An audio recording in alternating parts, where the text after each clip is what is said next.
تعالیٰ کی حمد و ثنا کے بعد رسول رحمت شفیع معظم نبی محتشم اللہ کے پیارے نمت کے سہارے رب کے محبوب دانائے غیوب مال کے قابل مان فخر قلب و عجم عالم کون و مکان سیاہ لا مکان سید انس و جان سرور لالا رکن نیر تابان سرنشین مہوشن ماہ خوباں شہنشاہ حسین فتیمہ دوران ساخیل زہرہ جمال جلوہ صبح ازل نور ذات غم ازل باعث تکریم آدم فخر آدم و بنی آدم نیر بطہا رازدار ما اوہا شاہد ما تبا صاحب علم نشرہ معصوم آمن احمد مجتبہ حضرت محمد صلی اللہ علیہ وآلہ وسلم کے حضور ناز میں اپنی عقیدتوں ارادتوں اور محبتوں کا خراج پیش کرنے کے بعد عالم مرتبہ ذی وقار علماء و مشائخ حضرات سامعین سامعات السلام علیکم ورحمۃ اللہ وبرکاتہ۔ آپ کے یہاں پہلی مرتبہ حاضر ہونے کا موقع ملا ہے اور یہ میری خوش بختی کہ آج حضور کے میلاد کی مجلس رحمت ہے اور حضور کا ذکر میرے لیے آپ کے لیے قلب اور روح کی تسکین کا سامان ہے۔ موسم میلاد اپنی تمام تازانیوں کے ساتھ بہاریں دے رہا ہے۔ حضور صدیاں قبل اس دنیا پہ جلوہ گر ہوئے تھے، لیکن ماحول کی شگفتگیاں بتاتی ہیں جیسے کوئی کل ہی گزر کے گیا۔ زمین سے آسمان تک، آسمان سے لامکان تک ہے، کہاں کھولے تھے گیسو یاد میں خوشبو کہاں تک ہے۔ اتنا تذکرہ ہم نے کسی کا ہوتے نہیں دیکھا جتنا میرے حضور کا ہو رہا ہے۔ اعلیٰ حضرت نے کیا خوب کہا تھا، فرش پہ تازہ چھیڑ چھاڑ، فرش پہ طرفہ دھوم دھام، کام جدر لگا تیری ہی داستان۔ تو گھر گھر ذکر حضور کا ہے، گلی گلی باتیں حضور کی ہیں، اور اہل ایمان ہے کہ انہیں حضور کے ذکر سے قلبی فرحت اور تسکین نصیب ہوتی ہے۔ اور اگر مجھے حضور کے ذکر سے ٹھنڈ نہیں پڑتی تو پھر مجھے سوچنا چاہیے کہ میرے سینے میں دھڑکتا ہوا دل کہیں ویران تو نہیں لگ رہا، کیونکہ یہ ہو ہی نہیں سکتا کہ حضور کا ذکر ہو اور قلب کو قرار ہو۔ میرے گجرانوالہ شہر کے ایک پنجابی شاعر ہیں ڈاکٹر اسحاق، ان کا ایک شعر ہے، تیرے سینے دی میں ٹھنڈ آکھاں، تیرے سینے دی میں ٹھنڈ آکھاں، شہد گلاب تے شن آکھاں۔ اور یہ انور مسعود صاحب ہیں تو مزاحیہ شاعر ہیں، لیکن نعت لکھنے پہ آئے تو قلم دھوتے، ان کا نام لبوں پر آئے میٹھا میٹھا منہ ہو جائے، ان کے بول بہاروں جیسے اور اصحاب ستاروں جیسے، ان سا پیارا اور نہ کوئی، ان سے بچھڑ کے لکڑی سے جب وہ سیر کو جایا کرتے سر پہ بادل سایہ کرتے۔ یقیناً ان کا ذکر قلوب کی تسکین کا سامان ہے اور اہل ایمان کو ٹھنڈک محسوس ہوتی ہے۔ رومی کا انداز بڑا سادہ ہے اور وہ تمثیل کے انداز میں بات کرنے کا فن جانتے ہیں۔ فرماتے کسی نے مجنوں کو دیکھا کہ ریت کے اوپر لیلا لیلا لکھ رہا ہے تو رک کے پوچھا کیا کر رہے ہو؟ گفت مشق نام لیلا می گناں خاطر خود را تسلی می ترا۔ کہنے لگا محبوب کا نام لکھ لے کے دکھی دل کو قرار دینا۔ تو رومی نتیجہ نکالتے ہیں کہ اگر مجنوں کو لیلا کا نام تسکین دیتا ہے تو امتی کو حضور کا نام تسکین نہیں دیتا۔ اور میں تو کہا کرتا ہوں میں خانہ سہارا دیتا ہے نہ جام سہارا دیتا ہے، ہم کو تو مدینے والے کا ایک نام سہارا پڑ جاتی ہے سینے میں جب کسی کے لبوں پہ اس نام کا چلا ہے۔ یہ بڑا میٹھا نام ہے، یہ بڑا شہد سے زیادہ رس بھرا نام ہے، اور یہ نام جب لبوں پہ آتا ہے تو روح تک مٹھاس اترتی ہے، مٹھاس ٹھنڈک محسوس ہوتی ہے۔ حضرت شیخ مہدی الفاسی مطالع مصرات شرح دلائل الخیرات میں لکھتے ہیں، حضور کا ذکر سن کر جس شخص کے کلیجے میں ٹھنڈ نہیں پڑتی، اس کے سینے میں دھڑکنے والا دل کسی مومن کا دل نہیں، وہ ہو ہی نہیں سکتا کہ حضور کا ذکر ہو اور قلب کو تسکین ہو۔ آؤ میں تمہیں مسجد نبوی کے صحن میں لے جاؤں، مجلس رحمت ہے، اور حضور علیہ السلام حجرہ اول سے نکلے اور دیکھا کہ صحابہ بیٹھے ہیں، تو حضور آگے پاس کھڑے ہوئے اور فرمایا ما اجلسکم، صحابہ کیوں بیٹھے ہو، تمہارے جلسے کا مقصود کیا ہے؟ ما اجلسکم، سنن نسائی میں روایت ہے، صحیح مسلم میں ہے، اور بھی کچھ بیان ہے، یہاں کیوں بیٹھے ہو؟ تو صحابہ نے جو جواب دیا وہ یہ تھا، جلسنا نذکر اللہ ونحمدہ علی ما ہدانا لدینہ ومن علینا بک۔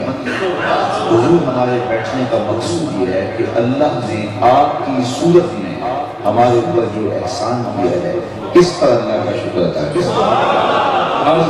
اگر حضرت حسان بن ثابت رضی اللہ تعالیٰ عنہ بھی الگ سے بولی سننا چاہو تو ان کے لفظوں کی ترتیب یہ ہے، من علینا ربنا ام بعث فینا محمد، ہمارے رب نے ہمارے اوپر احسان کیا ہے کہ محمد صلی اللہ علیہ وسلم سے نواز کیا۔ اسی کا ترجمہ شاید کسی نے کیا، فضل رب العلا، اور کیا چاہیے للغیر مصطفیٰ، اور کیا چاہیے کہا حضور ہم یا رسول اللہ یا رسول اللہ یا رسول اللہ۔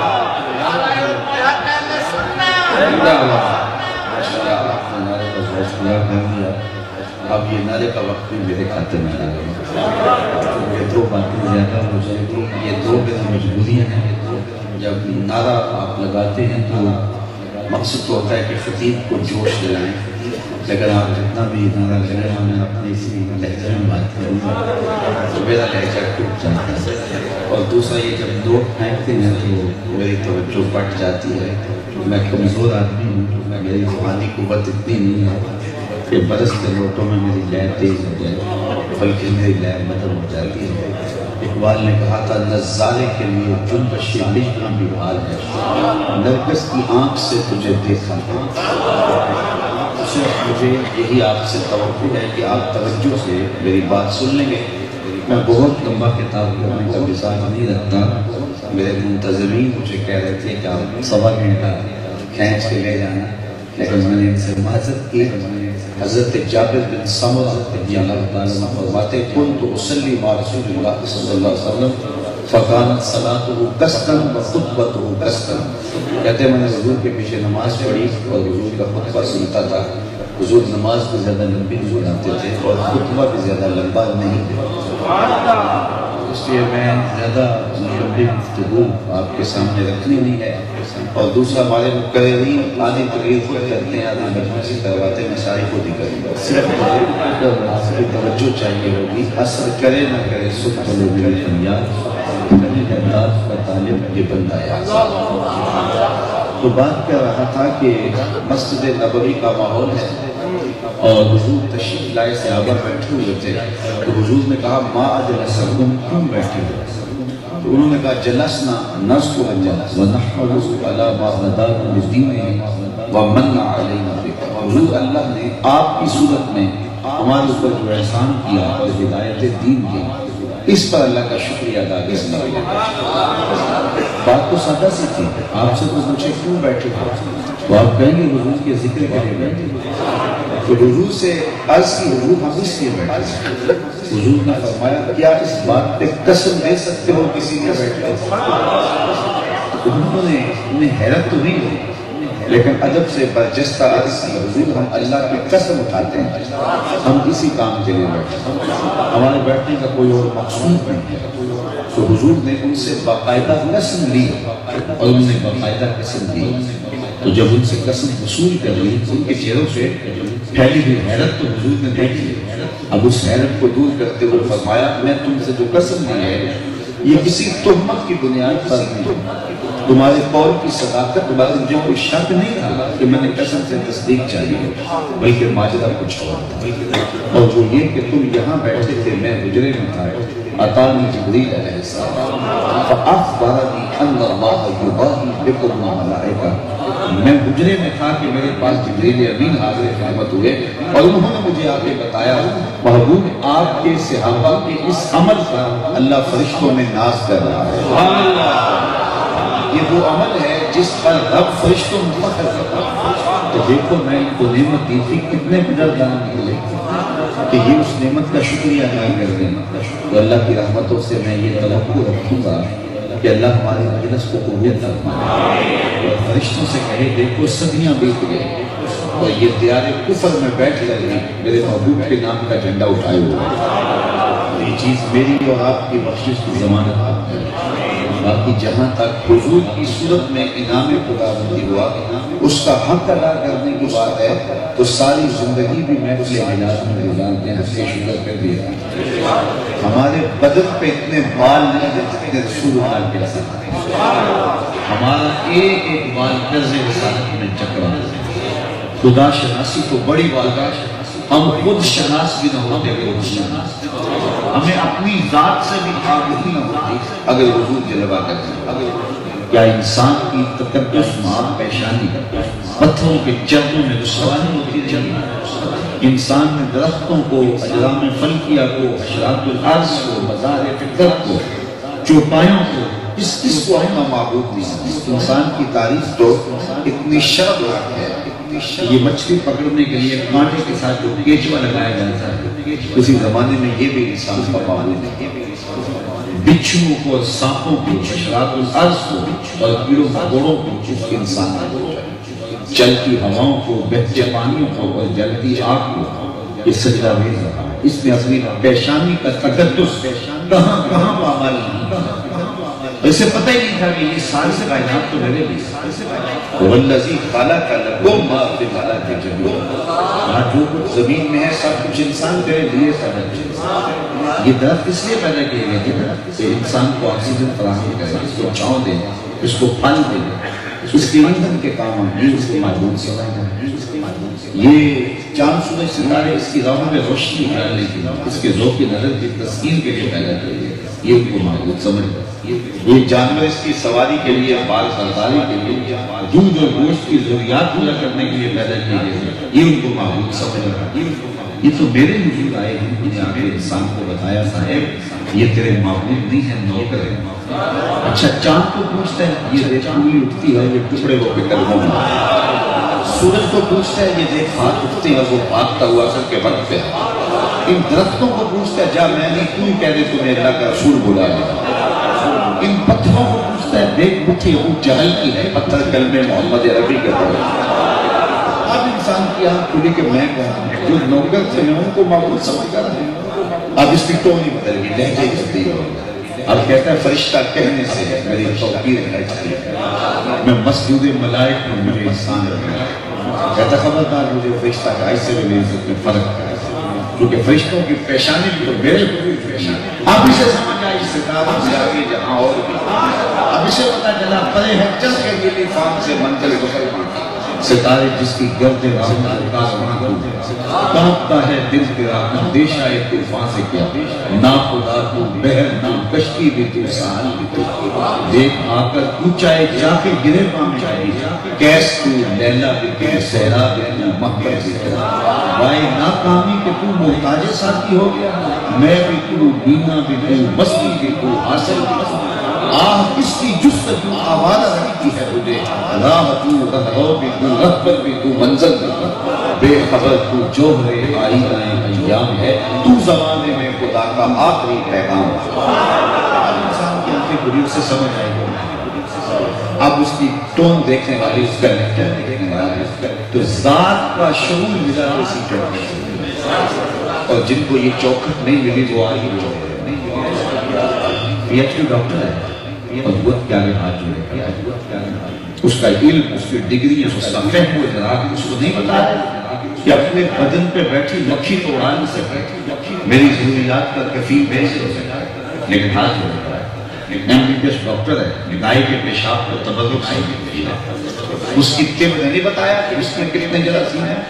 اس میں کتنا تعفن ہے، لیکن وہ اس کو تبرک سمجھ رہا ہے، دوسری جانب سے۔ میرا تعلق ایک دیہات سے ہے، اور میں نے اپنے گاؤں کی مسجد کی ٹوٹیوں پر ایک بچے کو پانچا مل مل کے دھوتے ہوئے دیکھا۔ اس سے پانی زیادہ کھولا تھا تو میں نے جھڑکنے کے لہجے میں کہا کہ جھڑک اتنا زیادہ پانی کھولا ہے، تو وہ لجاجت بھرے لہجے میں جواب دینے لگا، حضرت میں گلی سے گزر رہا تھا، کسی جانور کے پیشاب کا چھینٹا میرے پانچے پہ گر گیا اور میں سکون جا رہا۔ وہ کوئی درس نظامی کا فارغ نہیں تھا جس نے نجاست غلیظہ اور استفیقہ کے احکام پڑھے، بلکہ 7-8 سال کا بچہ تھا جو پہلی یا دوسری کلاس کا طالب علم تھا۔ میں سوچ میں پڑ گیا کہ اس M B B S doctor کو تو سمجھ نہیں آئی، اس 7 سال کے بچے کو سمجھ آ گئی۔ اندر سے جواب آیا کہ وہ ہے ڈاکٹر، لیکن اس کے ہاتھ میں دامن میرے حضور کا دیا، اور یہ ہے بچہ لیکن ماں نے گرچی میں پیار حضور کا بچہ، اس لیے تقدس اس کی روح کا قدر ہے۔ اور پانچے کے اوپر پیشاب کا پڑا ہوا غیر مری چھینٹا بھی گواہ ہے۔ تو اگر زندگی چاہیے، اگر روشنی چاہیے، اگر اجالا چاہیے تو وہ اسی دہلیز سے ملے گا، اسی چوکھٹ سے۔ اور اگر یہ چوکھٹ نہیں تو اندھیرا ہی ہے، آج بھی اندھیرا ہے، اگر اس طرح میں اندھیرا ہے۔ اس لیے میرے امام جھولی پھیلا پھیلا کے عرض کرتے ہیں، چمک تجھ سے پاتے سب پانے والے، میرا دل بھی چمکا دے چمکانے والے۔ تو ساری روشنیاں، سارے اجالے اسی دہلیز سے ملیں گے، زندگی کا نور اسی چوکھٹ سے ملے گا، اور شعور اسی دہلیز سے ملے گا۔ نہ فرت کی روشنی تھی، نہ نظر کی آگ بھی تھی، تیری رہنمائی سے پہلے یہ جہاں جہاں ہے۔ تو زندگی کا سارا حسن سیکھنے پر تنظیم ہوگا تو خدا شناسی تو بڑی دور کی بات، ہم خود شناس بھی نہ ہوتے اگر ہمیں یہ دہلیز سے۔ آپ جانتے ہیں کہ انسان کتنا صفاق تھا کہ وہ اپنی بیٹی کو اپنے ہاتھ سے زندہ نہیں بولتے۔ یہ انسانیت کا یہ مزاج بن چکا تھا، اور معاشرہ اس قدر ظلم پسند تھا کہ وہ اس پر بھی داد دیتا تھا۔ جو شخص اپنی بیٹی کو اپنے ہاتھ سے زندہ نہیں بول کرتا تو اس کو معاشرے سے داد ملتی، تحسین کی نظروں سے دیکھا گیا۔ حالانکہ اتنا بڑا جرم ہے، اللہ تعالیٰ قرآن مجید میں فرماتا ہے وَإِذَا الْمَوْءُودَةُ سُئِلَتْ بِأَيِّ ذَنبٍ قُتِلَتْ۔ قیامت کے دن قبروں میں گڑی ہوئی بچیاں اٹھائی جائیں گی، ان کے ظالم باپ کے ٹہرے اللہ تعالیٰ ان بچیوں سے پوچھے گا تمہیں قتل کیوں کیا جائے؟ قیامت کے دن سب سے پہلا سوال نماز کا اور سب سے پہلا فیصلہ قتل کا۔ دوسرے لفظوں میں یہ کہہ لیں کہ عبادات کے اندر سب سے پہلے نماز کا سوال، اور معاملات میں سب سے پہلے قتل کا فیصلہ، اور قتل بھی ان بچیوں کا جو زندہ درگور کیا گیا اس کو پہلے ظالم باپ کے پہلے میں اللہ تعالیٰ بچیوں سے پوچھے گا یہ سمجھے قتل اس جرم میں قتل کیا گیا۔ اب بچیوں کو تو پتہ ہی نہیں ہمیں قتل کیوں کیا گیا، ابھی آنکھ کھلنے نہیں پائی تھی کہ ہو چکی ہے، ابھی شعور سنبھلنے نہیں پایا شعور کہ زندگی چھین لی۔ ان بچیوں کو تو پتہ ہی نہیں کہ ظالم باپ کے ٹہرے میں کھڑے ہیں، اور دنیا کا رابطہ بھی یہی ہے، مجرم کو صفائی کا موقع دیا جاتا ہے، وہ محرک خاطر جرم بتائے کس وجہ سے اس نے یہ کام کیا، تو مجرم کھڑے ہیں ان سے بات کی جائے۔ حضرات مفسرین فرماتے ہیں کہ ان سے بات نہیں کی جا رہی بلکہ سچیوں سے پوچھا جا رہا ہے۔ کیوں؟ فرمایا اس لیے کہ بیٹیوں کے قاتل اتنے گھنونے مجرم ہیں، اللہ تعالیٰ ان سے بات کرنا بھی کروانے لگا، وہ اس لائق بھی نہیں کہ ان سے خطاب کیا۔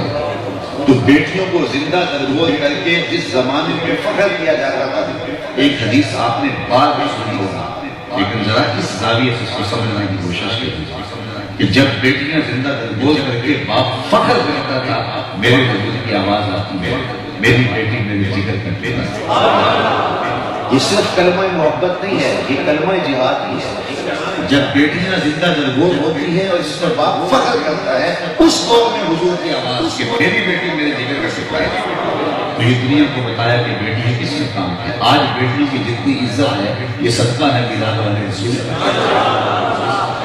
میں ایک مارکیٹ سے گزر رہا ہے تو میں نے ایک بوڑھے شخص کو دیکھا، اس نے اپنی قبر پر گولیاں پہنچا شناسائی کی، تو میں نے اسے پوچھا کہ آپ کام چھوڑ دیتے ہیں، اتنے بوڑھے ہو گئے ہیں تو کام چھوڑ رہے ہیں؟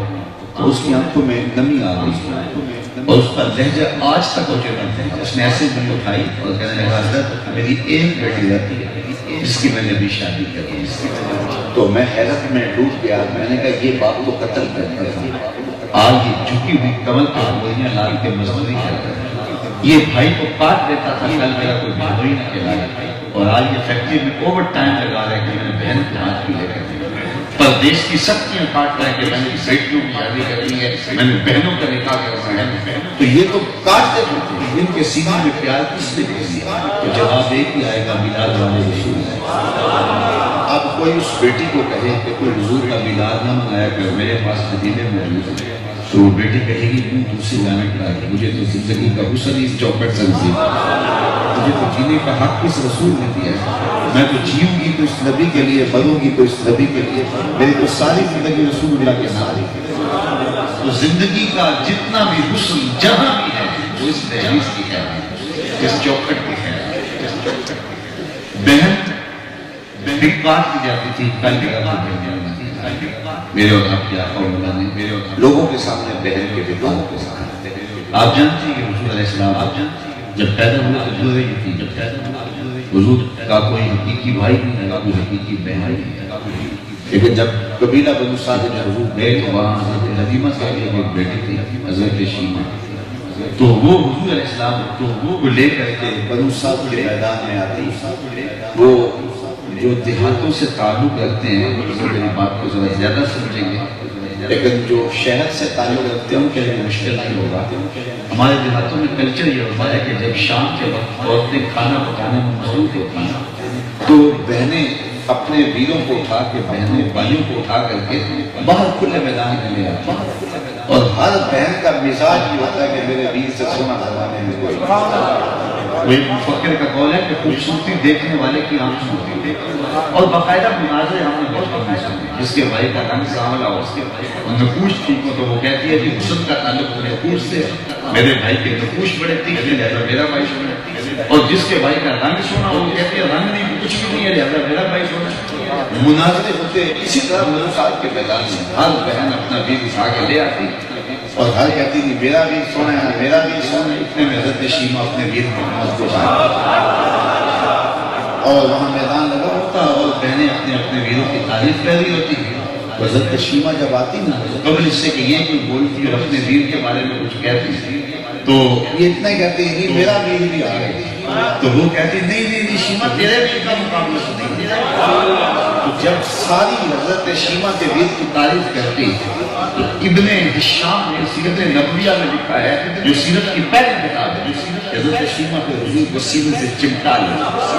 اور آنکھوں میں آنسو آ جاتے اور پھر وہ لوری دیتے، اور وہ لوری بھی لکھی ہے ابن ہشام،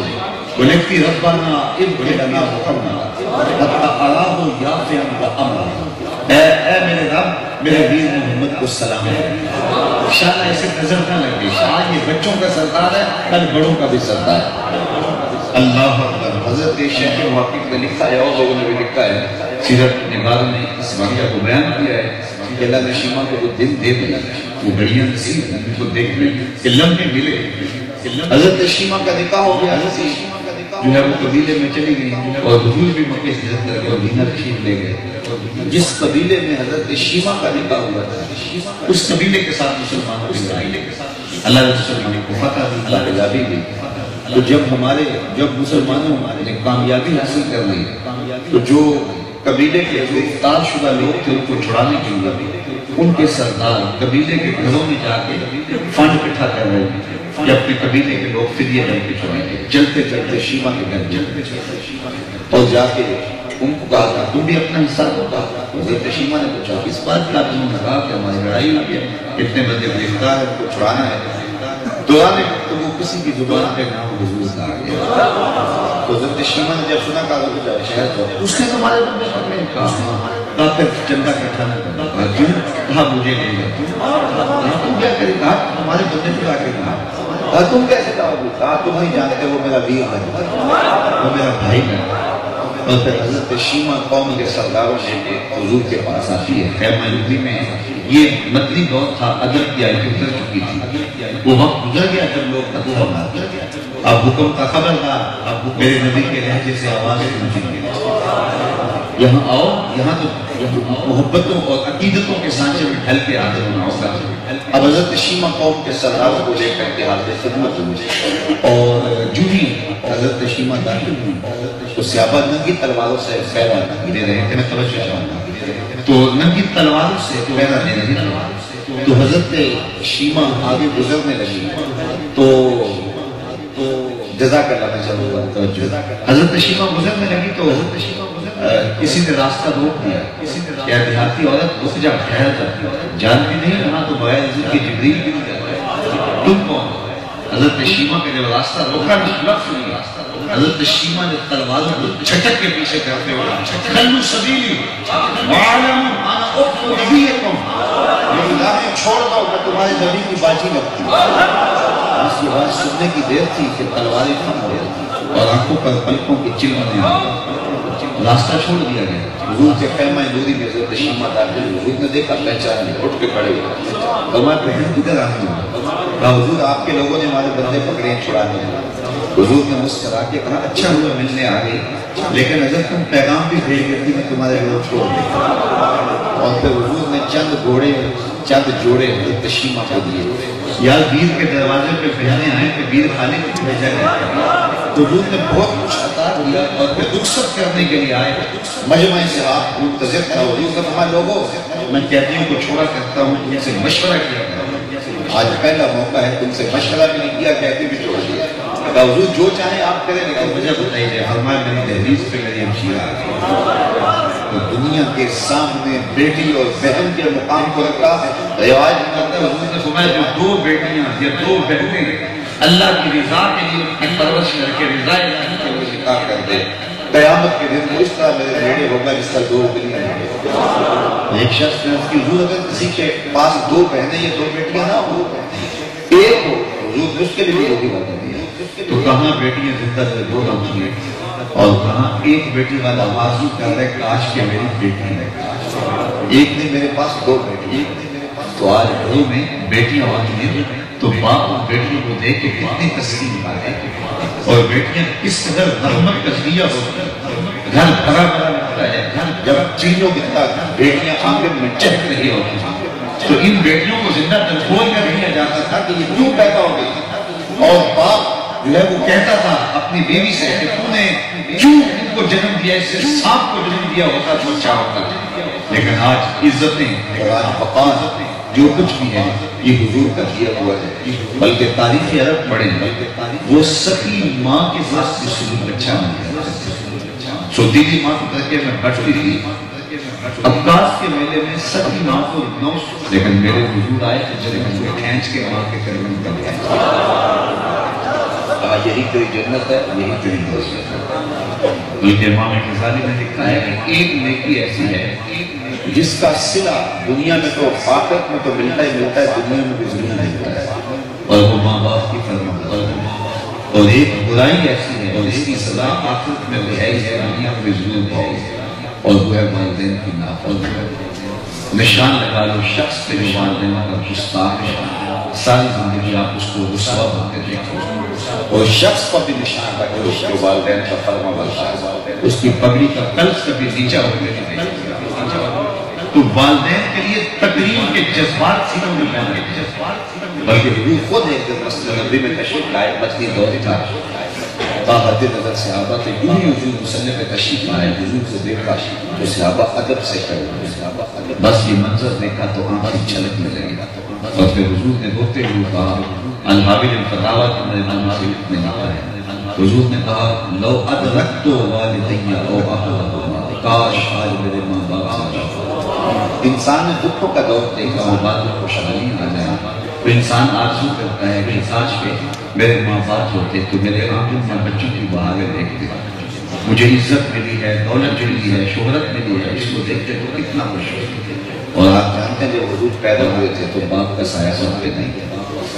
ابھی 6 سال کی عمر ہے، اب باپ کی دیکھ پہ ٹیلے ہیں۔ سیدہ آمنہ کو لگا کہ میرا بخار جان لیوا ثابت ہو، انہوں نے حضرت ایمن نے حضرت برکہ بھی کہتے ہیں ان کو بلایا جو سفر میں ہم سفر کی، اور کہا کہ میرے بیٹے کو بحفاظت امیر قریش تک پہنچا، اور پھر حضور کو اپنے سامنے بٹھایا، سر پہ ہاتھ رکھا۔ سیدہ آمنہ حضور سے کچھ باتیں کرنا چاہ رہی تھی لیکن ضبط کے بندھن ٹوٹ گئے، اور حضرت آمنہ کی آنکھیں آنسو سے بھر گئی، جو کہنا چاہ رہی تھی وہ نہ کہہ پائی، لیکن چند باتیں آپ نے کہی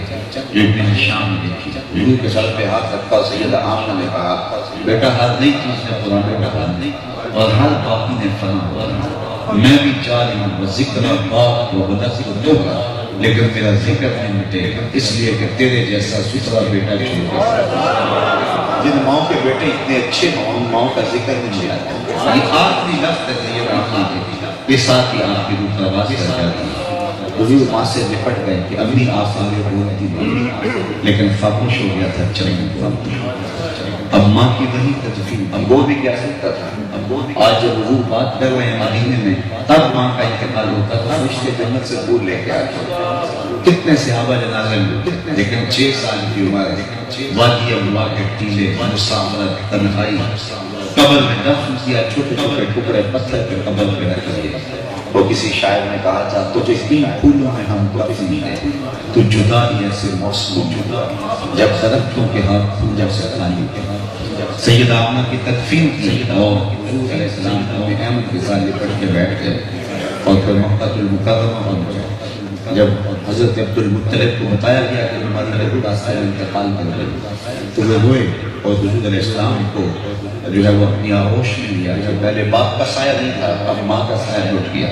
اور حضرت برکہ سے کہا کہ میرے بیٹے کا خیال رکھو، اور پھر خود بھی بہت خیال رکھو۔ 8 سال کی عمر تھی کہ حضرت عبد المطلب کا بھی انتقال ہو گیا۔ سیرت نگاروں نے لکھا ہے جب امیر قریش کا جنازہ اٹھا تو پورا مکہ جنازے میں امٹ کے آیا، اور لوگوں نے اپنی آنکھوں سے دیکھا کہ 8 سال کا ایک بچہ دیواروں سے لپٹ کے روتا تھا، آج وہ سایہ بھی سر سے اٹھ گیا۔ پھر مکے کی زندگی کے کٹھن دن آئے، لمحے آئے، شاب ابی طالب کی سختیاں بھی آئیں، طائف کے بازار بھی آئے، کھدے ہوئے گڑے، پھینکے جانے والے کوڑے اور ڈالی جانے والی اوجریاں اور کھودے جانے والے گڑے، کیا کیا مسائل نہیں آئے۔ لیکن پھر کچھ ہجرت کا حکم ہوتا ہے، حضور مدینے میں پہنچتے ہیں، اب ادب کی آیتیں اترنے لگی، خبردار میرے نبی سے کوئی بات پوچھنی ہو تو پہلے گھر جاؤ، صدقہ لو، پھر فقیر ڈھونڈو، پھر خیرات کرو، پھر میرے نبی کی چوکھٹ۔ آواز کو بھی سنبھال کے رکھنا، لہجہ بھی بلند نہ کرنا۔ اب حضور تشریف لائے نہ ہو جائے وقت تشریف لائے تو حضور نے مصلی پہ قدم رکھا تو ادب سے صحابہ کھڑے ہو گئے تو آنکھیں چھلکنے لگی، تو حضور نے روتے ہوئے کہا کاش آج میری نماز ادا ہوتی، وَأَنَا أُصَلِّي صَلَاةَ الْعِشَاءِ، اور میں لوگوں کو نماز عشاء پڑھا رہا ہوتا، وَأَقْرَأُ فِيهَا بِفَاتِحَةِ الْكِتَابِ، اور اس میں سورہ فاتحہ کی تلاوت چل رہی ہوتی، پھر میری ماں کو میرے ساتھ پھر کام یاد آ جاتا، وہ دروازے پر آتی، پردہ سرکاتی اور مجھے بیٹا کہہ کے آواز دیتی، تو میں لوگوں میں نماز چھوڑ کے پہلے ماں کی بات سنتا۔ تو دنیا کے سامنے اس مرتبے کو رکھا۔ میں آپ سے ایک سوال کرنا چاہتا ہوں، وہ یہ کہ بیٹی تو خونی رشتہ ہے، بہن تو خونی رشتہ ہے، اور ماں کا تو جوڑی نہیں ہوتی، لیکن جب ان 3 رشتوں کا بھی تقدس نہیں تھا حضور سے پہلے تو بیوی کا کیا حال کرتے ہیں؟ یہ آج کے معاشرے میں بھی بدبخت لوگ موجود ہیں جو بیوی کو کہوں کا جوڑا سمجھتے ہیں۔ تو جب ماں کو بھی کچھ نہیں سمجھا جاتا تھا، جب بیٹی کی تقریب ہوئی گئی تو پھر بیوی کا کیا حال کرتے ہیں؟ لیکن میری اور آپ کی آقا مولانا نے یہاں ان 3 رشتوں کو تقدس دیا، وہاں بیٹی کو بھی مرتبہ، وہاں بیوی کو بھی مقام دیا۔ ام المومنین سیدہ عائشہ رضی اللہ تعالیٰ عنہا انداز سے حمیرہ کہتے ہیں، بلکہ فرماتی کہ جب میں پانی پینے لگی تو حضور علیہ السلام تشریف لائے، تو حضور نے دور سے مجھے کہا عائشہ تھوڑا سا پانی میرے لیے چھوڑ، تو میں نے پانی چھوڑ دیا، حضور نے میرے ہاتھ سے کھولا لیا، پانی پینے لگے تو رک گئے اور پھر مجھ سے مخاطبہ کرتے ہوئے کہا عائشہ ذرا بتانا تم نے مجھے بتاؤ اگر شوہر کا رویہ بیوی کے ساتھ یہ ہوگا تو گھر جنت کا ٹکڑا بنے گا یا نہیں بنے گا؟ اور تاریخ میں اس کی دوسری مثال میں ملے گی سیدہ خدیجہ کبریٰ کا نام آخری وقت آیا تو انہوں نے حضرت فاطمہ رضی اللہ تعالیٰ عنہا سے کہا جاؤ اپنے باپ سے چادر رحمت میں ملاؤ۔ وہ حاضر خدمت میں حضور نے پوچھا کہ بیٹا ماں سے پوچھو چادر کرنے کی۔ حضرت فاطمہ پوچھنے آئی تو حضور میرے پیچھے آ گئے۔ حضرت آمنہ سجدہ حضرت خدیجہ کا بدن بخار سے تپ رہا تھا۔ انہوں نے کہا حضور میرا بدن بخار سے تپ رہا ہے، مجھے لگتا ہے یہ بخار جان لیوا ثابت ہوگا۔ میں نے چادر اس لیے منگوائی ہے جس چادر سے مجھے کفن دیا جائے۔ اندھیروں میں بیٹھ کے عقیدے نہ کھڑا کرو، عقیدے کو ہی رکھا کرو جو نبی کے گھر بنتا ہے۔ سیدہ خدیجہ کا عقیدہ یہ ہے حضور کے بدن سے چھوئی ہوئی چادر کفن کے لیے بن جائے تو نجات کی ضمانت ہے۔ تو حضور میں نے اس لیے چادر مانگی ہے کہ اس سے مجھے کفن دیا جائے۔ حضور کی چشمان چلکنے لگی اور روتے ہوئے حضور علیہ السلام نے ارشاد فرمایا کہ اے خدیجہ تم نے تو چادر مانگی ہے، لو ارادت جلد لا ارادت جلد، اگر تم میری جلد بھی مانگتی وہ بھی اٹھا دیا تو لاؤ تو سی ایک غیر مسلم نے اسلام قبول کیا، اسے پوچھا گیا کہ اسلام کی کس قدر میں تجھے متاثر کیا، تو وہ بولا سیرت کا صرف ایک واقعہ میری ہدایت سے اثر ہوا۔ کیا واجہ ہوا؟ کہا کہ ایک دن مجمع لگا تھا، حضور تشریف فرما تھے کہ ایک شخص نے عرض کی حضور میرے لیے دعا کر دیجیے، میرا بیٹا کئی دنوں سے گم گیا مل نہیں رہا تو وہ مل جائے۔ قبل اس سے کہ حضور کے ہاتھ اپنے اور اجابت کے ساتھ اپنے اور اجابت مجلس میں موجود ایک شخص نے عرض کی حضور میں اس کے بیٹے کو جانتا ہوں اور فلاں فلاں باغ میں ابھی میں نے بچوں کے ساتھ اسے کھیلتا ہوا دیکھا، میں وہاں سے گزر گیا۔ جب باپ کو پتا چلا کہ میرا بیٹا فلاں محل میں ہے تو وہ جلدی سے باہر نکلا، حضور نے سے بلایا گیا، کہا بہت جلدی ہے؟ جی حضور آپ جانتے ہیں باپ کے جذبات کیا ہے، کئی دن سے بچھڑا آنکھیں ترس گئی، میں چاہتا بہت جلد جا کے اپنی آنکھیں ٹھنڈی کروں، پھر ممتا کی ماری ہوئی ماں کے دل کو تو قرار نہیں، کئی دنوں سے نہ اس نے کچھ کھایا ہے نہ کچھ پیا ہے، میں چاہتا ہوں کہ بہت جلد بچہ اس کی گود تک پہنچاؤں، فرمایا ضرور جاؤ، تجھے روکتا نہیں، روکنے کے لیے بلایا بھی نہیں، لیکن تمہیں بلانے کا بھی مقصد تھا۔ جی حضور ارشاد فرمائے میں جب باپ کے دادے میں بچوں کے ساتھ اپنے بیٹے کو کھیلتا ہوا تو اس کو بیٹا بیٹا کہہ کے آوازیں نہ دینے لگا، اس کا جو نام رکھا اس نام سے پکارنا اور گھر لے جانا۔ عرض کی حضور میرا بیٹا ہے، اگر بیٹا کہہ کے پکاروں تو حرج بھی کیا ہے؟ تو فرمایا تم کئی دنوں سے بچڑے ہو، تمہارے لہجے میں بلا کا رس ہے اور تم نہیں جانتے ہو سکتا ہے کھیلنے والوں میں کوئی یتیم دیکھے گا، اور جب تم اپنے بیٹے کو بیٹا کہہ کے پکارو گے کیونکہ تمہارے لہجے میں مٹھاس بہت ہوگی تو یتیم کے دل پہ چھریاں چل جائیں گی، آج میرا باپ ہوتا تو مجھے بھی بیٹا کہہ کے پکارا۔ کہا یہ شوق گھر جا کے پکارا، کوئی مثال تو لاؤ، یتیم کی نزاکت قلبیہ کا اتنا لحاظ، یہ شریعت اسلامیہ کا مزاج ہے کہ غریب کے سامنے اپنی دولت کی نمائش نہیں، اور فرمایا کہ بیوہ کے سامنے اپنی بیوی سے پیار کرنا، بلکہ یہاں تک فرمایا اپنے گوشت کی خوشبو سے غریب ہمسائے کو تکلیف، یا تو تھوڑا سا پانی زیادہ ڈال لو اور شوربے کی پیالی ہمسائے کو گھر میں دے دو، اور اگر ایسا نہیں کر سکتے تو ایسے زاویے میں رکھاؤ جب غریب کے بچے سوتا، اگر ان بچوں تک میں پہنچی اور وہ اپنے باپ سے ضد کر بیٹھے ان بلکتے بچوں کے آنسو میں بچے گا۔ وہ کیا کسی نے کہا تھا دوپہر کو سلا دیتے ہیں بچوں کو وہ اس ڈر سے گلی میں پھر کھلونے بیچنے والا ہے۔ ہم یہ دیکھیں کہ ہمارے رویے سے کسی کو تکلیف تو نہیں ہو رہی۔ رشید گیلانی میں حضور نے لکھا تھا امیر لوگ آسائش نہ چھوڑیں، نمائش چھوڑ دیں تو غریبوں کی بانس ہوتی ہے۔ ہمارے ہاتھوں میں کلچر ہے، جب ہم بیٹی کی شادی کرتے ہیں تو اس کا جہیز چارپائیوں پہ بچھا دیا جاتا ہے اور پھر ایک عورت کو کہتے ہیں جاؤ پورے گاؤں میں بتا جاؤ کہ ہماری بیٹی پہ جہیز دیتے ہیں، اس کو کہتے ہیں رسم مطالعہ، اس کو کہتے ہیں رسم دیا تو اپنی بیٹی کو ہے، لوگوں کی خیال ہے صرف دار دینے کے لیے کمال کر دی، سیٹھ صاحب نے، خان صاحب نے، چودھری صاحب نے، ملک صاحب نے کمال کر دی، تم نے داد لے دی، لوگوں نے بھی داد دے دی، لیکن تم نے یہ نہ سوچا کہ تمہاری بیٹیوں کا جہیز دیکھنے کے لیے یہ 3 بچیاں بھی آئیں، اس مزدور کی بیٹی بھی آئی جو برتن اٹھا کر کے گلی والے جو ہے وہ اڈے پہ جاتا ہے اور اس کو بوڑھا سمجھ کے کوئی ساتھ نہیں لے جاتا، اور آج وہ واپس پلٹتا ہے خالی ہاتھ۔ کوئی جانتا ہے اس کے قدم کتنے وزن ہوتے ہیں؟ آج اپنی بیوی کو کہہ کے گیا تھا جو مزدوری ملی اس کا آٹا لے کے آؤں، لیکن جب وہ خالی پلٹتا ہے تو گھر کی گھر کی تحریر کرنا اس کے لیے کل سرات ہم اس کے لیے مقرر ہے۔ تمہاری بیٹی کا جہیز اس مزدور کی بیٹی کی دیش میں، تم نے تو داد لے لی، لیکن جو کچوکے جو زخم اس کے کلیجے پہ لگے اس کا مداوا کس کے پاس؟ تارا ٹوٹتا سب نے دیکھا، یہ نہ دیکھا ایک نے بھی، اس کی آنکھ سے آنسو ٹپکا، اس کا سہارا چھوٹ گیا۔ تو کہا کہ حضور کی دل جوئی کا یہ انداز مجھے پسند آیا، تو میں نے کہا کہ اس نبی کے کلمے پڑھنے چاہیے،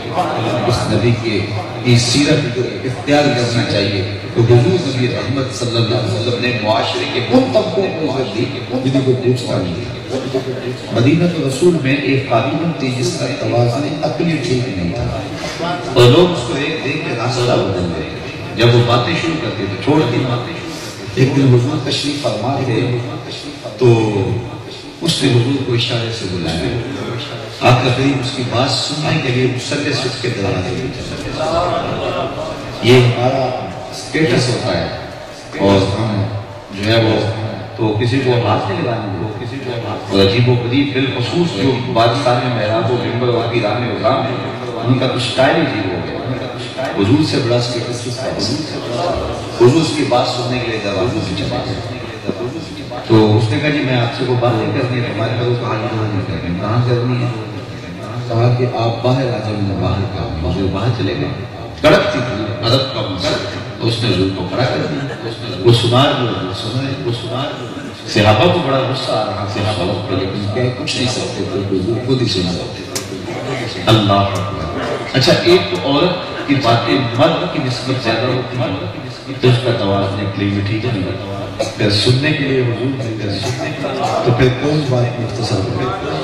وہ کسی شاعر نے کہا نا، اسی شوق میں کی ہیں تجھ سے ہزار باتیں، اسی شوق میں کی ہیں تجھ سے ہزار باتیں، تیرا حسن تیرے حسن بیان تک دے دے۔ تو اس نے حضور سے لمبی باتیں شروع کی۔ خیر جب تھک ہار کے خود جانے لگی تو صحابہ نے اس کی یا رسول اللہ صلی اللہ علیہ وسلم اس عورت کا توازن اس لیے ٹھیک نہیں ہے، لوگ جس کو منہ نہیں لگاتے دیکھ کے راستہ بدل دیتے، جس کے پاس کھڑی ہو جاتی ہے جانب کے پاس۔ آپ کا وقت قیمتی، بدن نازک اور قابل مدد کیا ذمہ داری، اور آپ ایسے ویسی اور ان کی باتیں سنتے نہ سنا کریں تو اس کی تو کوئی بھی نہیں سنتا۔ حضور نے کہا پورے مدینے میں اس بیچاری کی کوئی نہیں سنتا، میں نہیں سنتا۔ اور اس عورت کو آواز دے کے کہا جب دکھائے زیادہ ہو جائیں جہاں مرضی کھڑا کر کے مجھے دکھائے سنا دیا۔ معاشرے کے ان طبقوں کو عزت دی۔ عرب کا معاشرہ ہے، غلام آقا کا جوتا دھوپ سے اٹھا کے چھاؤں میں رکھا ہے، واقعہ اس کا اوپر ہوگا کہ تو نے جو ہے وہ اچھا کیا۔ غلام کی جو تذلیل ہوتی ہے یہاں بھی جو غلاموں کے ساتھ سلوک ہوتا رہا ہے، اور پوری دنیا کے اوپر جو تھا ان زنجیروں کو میرے حضور نے توڑا۔ آپ نے یہ علماء سے بعد میں سنا ہے کہ جب حضور تشریف لائے تو سویفہ نے جا کے ابو لہب کو کہا کہ تیرے مرحوم بھائی کے گھر بیٹھا ہوا، اس نے کہا جا تو آ جا، تو اس سے اس کو پھر بعد میں فائدہ بھی ہوا، لیکن اس پہلو کو کبھی نہ بھولے گا کہ حضور نے سن کائنات میں قدم رکھا، غلامی کی زنجیریں ٹوٹنے لگی، لوگ آزاد ہونے لگے۔ تو اتنے طریقے دیے غلام کو آزاد کرنے، قسم توڑ بیٹھو تو غلام آزاد کرو، اور کفارہ اظہار میں غلام آزاد کرو، روزہ توڑ بیٹھو تو غلام آزاد کرو۔ تو کتنے کفارات کے اندر غلام کی آزادی کا حکم دیا، اور پھر ایک وقت آیا کہ دنیا سے عمل غلامی ختم ہو گئی۔ جب تک غلامی موجود تھی تو غلام کے ساتھ جو حال تھا اللہ اتنا نے کہا کہ غلامی کیا ہے؟ ذوق حسن و زیبائی سے جسے زیبا کہیں آزاد سے زیبا کہیں زیبا، بھروسہ کر نہیں سکتے غلاموں کی بصیرت پر کہ دنیا میں فقط مغرانی ہوئے کی آنکھ ہے۔ غلام کی کیا اوقات ہے؟ آقا کا جوتا اٹھا کے دھوپ سے چھاؤں میں رکھتا، واقعہ اس کو بھی کوڑے برساتا ہے، اللہ نے پوچھا جس غلام کی یہ حیثیت ہے میرے اور آپ کے آقا مولا میرے حج سے واپس آتے ہیں، بلال حبشی کو بلا کے کہا تو کون سا نیک عمل کرتا ہے میں جنت میں تیرے قدموں کی آخر سے کیا خیال ہے؟ ایسے ایک جملے میں دور غلامی کی ساری تھکن اتار دی تو بلال فرش چھٹ کے فاتحہ کیا ہوگا. اور اسی تعلیم کا نتیجہ ہے کہ جب حضور علیہ السلام کے وصال کے بعد حضرت بلال حبشی مدینہ چھوڑ جاتے ہیں، وہ کہتے ہیں اب ان دنوں میں حضور مقدم میں چھوڑ گئے، شہروں میں شام چلے گئے، داریہ میں سکونت اختیار کر گئے. دور فاروقی میں حضور صاحب اور تھا ماں جب فرمایا بلال یہ کیا بے وفائی یاد ہو کے ملنے بھی نہیں آتے. پھر دن رات کا سفر کر کے وہاں پہنچے تو امیر المومنین حضرت عمر رضی اللہ تعالیٰ کو مسجد نبوی سے باہر نکلے ہیں اور کھڑے ہیں بلال کا استقبال کرتے ہیں. بادشاہوں کا استقبال کرتے ہی ہوتے ہیں. ہمارے فوٹو میں روز تماشے ہیں، لیکن یہ کبھی آپ نے دیکھا ہوگا کہ غلاموں کا یہ استقبال ہے. تو بلال حبشی کے استقبال کے لیے کھڑے اور جب حضرت بلال آئے حضرت عمر آگے بڑھے اور ان کے کالے رنگ کا ہاتھ چوم کے آنکھوں سے لگا کے کہا یا بلال انت سیدنا و مولانا، تو ہمارا سردار ہے، تو ہمارا مولا ہے. تو یہ عزت تھی جو مصطفیٰ نے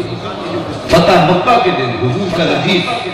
کوئی قریشی سردار کا بیٹا نہیں تھا، کوئی انصاری سردار کا بیٹا نہیں تھا، حتیٰ کہ حضور کا اپنا نواز سردار. اس دن تاریخ بتاتی ہے کہ حضور کے ساتھ بیٹھنے والا بچہ خوشی سے اچھلتا تھا. حضور اس طرح جھکے تھے کہ حضور کے امامی کا کول جو ہے وہ اونٹنی کے اوپر جو ہے اجاوا ہوتا ہے اس کی لکڑی کے ساتھ لگ رہا ہے، لیکن وہ بچہ تھا اس کو خوشی سے اچھلتا تھا. حضور ہو کہ وہ کون تھا؟ سردار کا بیٹا تھا، انصار کا بیٹا نہیں، نواز کا نہیں. وہ حضرت اسامہ بن زید حضرت زید کا بیٹا غلام زادہ تھا. علیہ کو بتایا محمد عربی غلاموں کو عزت دینے آیا. ایک غلام کو یہاں جو ہے وہ عزت دی اور دوسرے غلام بلال حبشی کو کعبے کی چھت پہ کہا بلال کو میرا بلال کو تو عزت حضور میں بھی ہے. اس معاشرے میں جس کو بھی عزت ملی ہے، جس کو بھی وقار ملی ہے ملا ہے، اور وہ جس بھی معاشرے میں ملا ہے وہ جفر کا معاشرہ ہے یا اسلامی معاشرہ، اس کے سوتے وہاں سے اس کی انسانیت کو وقار کے لیے. اس لیے حضور صرف اہل ایمان کے لیے رحمت، اہل ایمان کو پوری انسانیت کو رحمت ہے. تو اس لیے ہمارے بدن پہ اتنے بال نہیں ہیں جس نے رسول اللہ کے ساتھ تو ساری زندگی بھی ان کا میلاد منائیں تو حق پہ شکر ادا کریں. اور یہ ایک رات کے میلاد سے حق ادا کریں، ساری زندگی حضور کے نام لانا کریں. زندگی کا ایک ایک گوشہ، زندگی کا ایک ایک کونا اور زندگی کی ایک ایک سال حضور کے نام لگانا پڑے. حضور کے میلاد میں آئے ہونا، حضور کے روح کی رضا جوئی اپنا مقصود زندگی بنا اور حضور علیہ السلام کو پیغام لے کر گئے، ان پیغام کو روح تک اتار دینے کی کوشش کی. یہ میلاد کا لفظ تو عربی کا ہے، اسے اردو میں یوم پیدائش کہتے ہیں اور انگلش میں کیا کہتے ہیں؟ Birth day. تو برتھ ڈے کا جب کسی کو موقع ملتا ہے آپ کہیں جاتے ہیں تو کبھی خالی ہاتھ جاتے ہیں یا کوئی تحفہ بھی لے کے جاتے ہیں. کبھی خالی ہاتھ نا اور تحفہ بھی وہ لے کے جاتے ہیں جس سے وہ خوش ہو جائے. بچہ ہو تو کھلونے لے جاتے ہیں، کوئی عالم دین کوئی پڑھا لکھا شخص ہو تو وہ کتابیں لے جاتے ہوں گے، کوئی بوڑھا ہو تو اس کی طبیعت کے مطابق جس سے وہ خوش ہو جائے. تو برتھ ڈے پہ وہ لے کے جاتے ہیں جس سے وہ خوش ہو جائے. تو پھر حضور کے میلاد پہ آئے ہو تحفہ حضور کے آئے پیش کرو اور تحفہ وہ پیش کرو جس سے حضور خوش ہو. اب حضور کس سے خوش ہوں گے؟ حضور سے پوچھ لیتے ہیں. فرمایا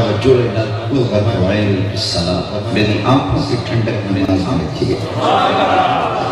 اگر آپ میلاد پر حضور کی بارگاہ میں کچھ پیش کرنا چاہتے ہیں تو آج کی اس بزم میں عزم ارادہ کر کے جائیں کہ آج کے بعد نماز نہیں چھوڑیں. میرا بھی خیال کہ آپ نماز چھوڑتے ہوں گے، شاید کوئی بدبختی سے نماز چھوڑتا ہوگا. زیادہ لوگ جو ایسی محافل میں آتے ہیں نمازی ہوتے ہیں، لیکن آپ یہ عزم کر کے جائیں ہمارے گھر میں ہمارے دوستوں میں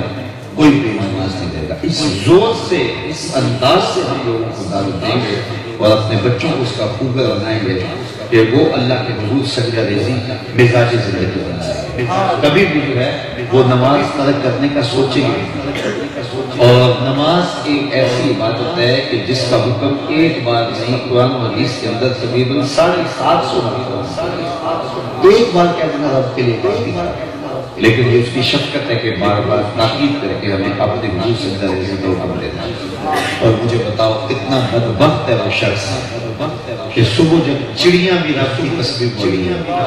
حشرات الارض بھی کسی ساتھ نکال کے رب کی کھاٹی بول رہے ہوتے ہیں اور وہ خراٹے دے رہا ہوتا ہے۔ اس گھر میں کتنی نحوست ہوتی ہے جس گھر سے صبح تسبیح کی آواز نہیں ہے، خراٹوں کی آواز آ رہی ہوتی ہے۔